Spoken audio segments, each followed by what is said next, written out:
اعوذ باللہ من الشیطان الرجیم، بسم اللہ الرحمن الرحیم۔ اہل عقل کے تمام سامعین کو میری طرف سے بہت بہت خوش آمدید اور السلام علیکم۔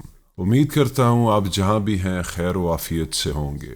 آج کا ٹاپک سٹارٹ کرنے سے پہلے میری آپ لوگوں سے درخواست ہے کہ پلیز اس چینل کو لائک کیجئے، سبسکرائب کیجئے اور اپنے پیاروں تک ضرور پہنچائیے تاکہ حق کی آواز زیادہ سے زیادہ لوگوں تک پہنچ سکے۔ آئیے چلتے ہیں آج کے موضوع پر، جو کہ شاید ہی کہیں پر اس طریقے سے پہلے ڈسکس ہوا ہوگا۔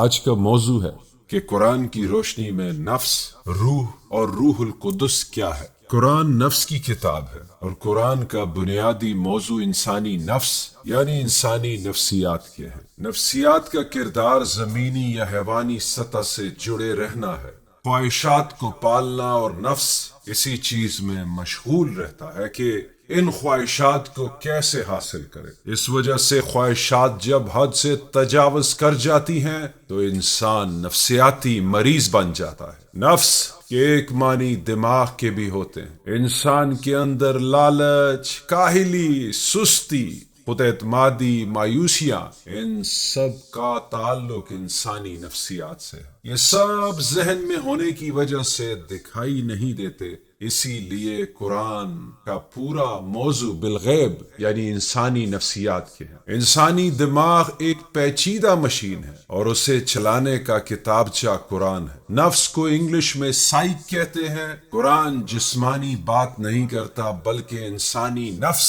یا سوچ کی بات کرتا ہے۔ نفس کا مرنا، نفس کا مریض ہو جانا، نفس کا بیمار ہونا، یہ سب اس لیے ہے کہ ایک پرسکون اور پرامن زندگی گزارنے کے لیے نفس یعنی انسانی نفسیات کا نارمل رہنا بہت ضروری ہے۔ نفس کے ایک معنی تنفس یعنی سانس لینے کے بھی ہیں۔ انسان جب ڈرتا، گھبراتا، غصے یا مایوسی میں ہوتا ہے تو سانس کا اتار چڑھاؤ تبدیل ہو جاتا ہے۔ جیسے سانس ایک انرجی ہے، اسی طرح نفس بھی ایک انرجی ہے۔ ایک دفعہ پھر اللہ نے قرآن میں خود کو بھی نفس بولا ہے، اس لیے نفس کا خیال رکھنا بہت ضروری ہے۔ قرآن کی سورۃ المائدہ آیت 105 میں اللہ فرماتا ہے، اے ایمان والو، اپنے نفس کی حفاظت کرو۔ یہ جسم کی نہیں بلکہ نفس کی حفاظت کی بات، نفسیات کی حفاظت کی بات ہے، جو کہ انسانی نفسیات کی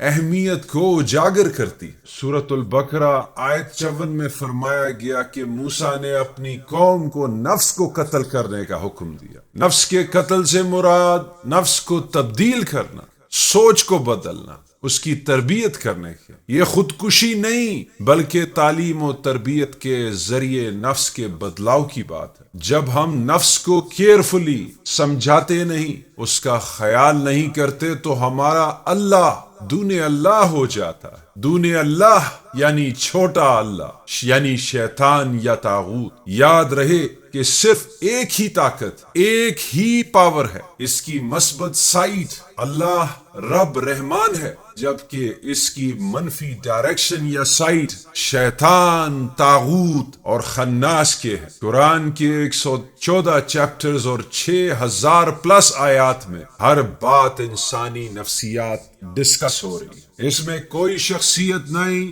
بلکہ انسانی نفسیات کے علیحدہ علیحدہ الگ الگ کردار ہے۔ قرآن کا اللہ 7ویں آسمان پر بیٹھا دیو مالائی خدا نہیں جو ہمیں عذاب یا سزا یا جزا دے گا۔ یہ ساری باتیں ہمارے اپنے باطن کی۔ سورۃ البقرہ آیت 152 میں ہے، مجھے یاد کرو میں تمہیں یاد کروں گا۔ اس آیت کا مطلب یہ ہے اپنے نفس کا خیال رکھنا ہے، یہی اللہ کا ذکر ہے۔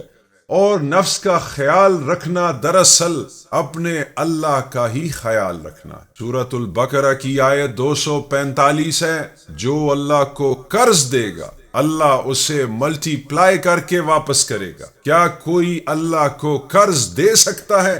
اگر ہمارا تصور اللہ کا 7ویں آسمان والے دیوتا کا ہے تو یہ تصور سراسر غلط ہے۔ یہاں بات ہو رہی ہے کہ جو بھی ہم اللہ کے نام پر کرتے ہیں وہ دراصل ہم اپنے نفس کے لیے کرتے ہیں۔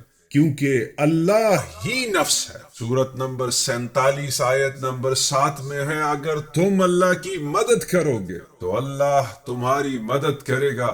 کیا اللہ کو مدد کی ضرورت ہے؟ نہیں، اصل بات یہ ہے کہ اللہ ہمارے اندر ہے اور ہمیں اپنی نفس کی مدد کرنی ہے۔ ہم اللہ کو قرض نہیں دے سکتے، ہم خود کو قرض دیتے ہیں، ہم اپنی مدد خود کرتے ہیں۔ قرآن کی سورت نمبر 13 آیت 11 اور سورت نمبر 8 آیت 53 دونوں میں لکھا ہے، اللہ اسی کی مدد کرتا ہے جو اپنی نفس کو تبدیل کرتا ہے، لہذا نفس کو بدلنا بہت ضروری ہے۔ سورہ عنکبوت آیت نمبر 69 میں ہے، جو لوگ اللہ میں جہاد کرتے ہیں اللہ انہیں راستہ دکھاتا ہے۔ اللہ میں جہاد اپنے اندر کے نفس میں جہاد، جہاد فی اللہ، اندر کے شیطان کو قابو کرنا، اللہ یعنی اپنے ہی ضمیر کو نیگیٹو پاور یا طاقت نہ بننے دینا۔ اگر اللہ نیگیٹو ہو جائے تو وہی شیطان ہے۔ جب ہم اپنی نفس میں جہاد کرتے ہیں تو اللہ یعنی ہمارا ضمیر ہمیں رستہ دکھاتا ہے۔ جہاد کے بغیر ہدایت نہیں۔ اب روح کا سفر شروع ہوتا ہے۔ لغت میں روح کے معنی تیز ہوا، ایک ایسی زندگی جو انسان کو خوشگوار کر دے، جو مردہ زندگی میں روح پھونک دے۔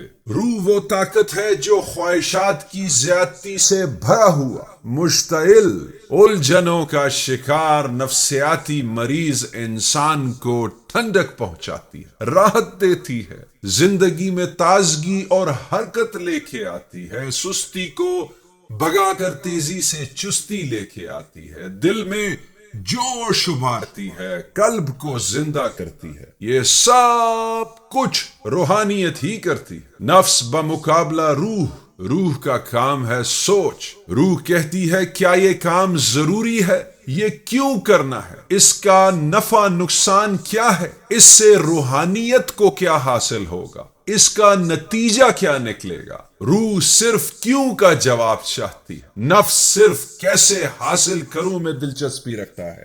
جب روح کو کیوں کا جواب مل جاتا ہے تو نفس ٹھنڈا اور پرسکون ہو جاتا ہے۔ روح امر الہی ہے، اللہ کا حکم ہے۔ یہ اسی وقت چل سکتا ہے جب انسان نفس کی چالاکی کو سمجھ لے۔ قرآن میں لفظ روح القدس آیا ہے، یعنی ایسا حکم جس میں غلطی کی گنجائش ہرگز نہ ہو، جو پاک و صاف ہو، جس میں انسان پریشان نہ ہو، اسی کو اللہ کا امر کہتے ہیں۔ جب روح کو اس کے کیوں یا وائے کا جواب مل جاتا ہے، نفسیاتی خواہشات خود بخود ختم ہو جاتی ہیں۔ انسان سمجھ جاتا ہے کہ خواہشات کے چکر میں کچھ حاصل ہونے والا نہیں۔ تب انسان کا نفس روحانی یا باشعور اور روشن خیال ہو جاتا ہے، انسان کو اندھیروں سے اجالا مل جاتا ہے، اور یہ سب اللہ ہی کے حکم سے ہوتا ہے۔ اس کے بعد نفس کا نہیں بلکہ صرف اور صرف ہمارے ضمیر یعنی ہمارے اللہ کا حکم چلتا ہے۔ سوال یہ پیدا ہوتا ہے کہ روحانیت کیوں مشکل ہے؟ روحانیت کی کیفیت آنا مشکل ہے کیونکہ ہم نفس یعنی نفسیات کی زنجیروں میں جکڑے ہوئے ہیں۔ ہمارے گھر والوں اور معاشروں نے 5 حواس کو، 5 سینسز کو ایسے ٹرین کر رکھا ہے کہ آنکھیں چیزوں کو دیکھ کر خواہشات پیدا کرتی ہیں، زبان ذائقے کے لیے للچاتی ہے، کان باہر کی باتوں کو پسند کرتے ہیں۔ یہ قید ہے جو ہماری لامحدودیت کو محدود کر دیتی ہے۔ اسی وجہ سے انسان مقام روحانیت تک پہنچ ہی نہیں پاتا۔ روحانیت کی بیداری، روحانیت تب بیدار ہوتی ہے جب انسان بصیرت سے سوچنا اور غور و فکر کرنا شروع کرتا ہے۔ سورہ نمبر 15 آیت 29 کے مطابق آدم بے جان تھا جب تک اللہ نے اپنا امر نہیں پھونکا اور نہ ہی ملائکہ نے سجدہ کیا۔ اسی لیے انسان کے اندر انکساری، نرمی، جھکاؤ، عاجزی بہت ضروری ہے، اور یہ علم ہی کے ذریعے حاصل ہوتے ہیں۔ میں یہ کیوں کروں؟ روح کے جواب ملنے کے بعد ہی انسان اشرف المخلوقات بنتا ہے. پھر انسان اللہ کو سمجھنے لگتا ہے، روح کا راز جاننے لگتا ہے، اللہ کے حکم کو سمجھ لیتا ہے، پھر اپنے آپ کو سمجھ لیتا ہے کہ میں اللہ سے جدا نہیں بلکہ اللہ ہی کے ساتھ جڑا ہوا ہوں. من عرف نفسہ فقد عرف ربہ. اسی جڑے ہونے کی وجہ سے انسان اللہ کا خیال رکھتا ہے اور اللہ کو نیگیٹو انرجی میں تبدیل ہونے نہیں دیتا. قرآن کی سورت نمبر 2 آیت 16 میں کہا گیا ہے، یہ وہ لوگ ہیں جنہوں نے گمراہی کو ہدایت کے بدلے میں خرید لیا. نہ ان کی تجارت نے انہیں فائدہ دیا، نہ وہ ہدایت والے ہوں گے. قرآن میں ملائکہ اور روح نازل ہوتے ہیں اور روح القدس کا ذکر عیسیٰ کے ساتھ آیا ہے. قرآن کی سورہ نمبر 16 آیت 2 میں ہے کہ روح القدس کے بغیر ہدایت نہیں.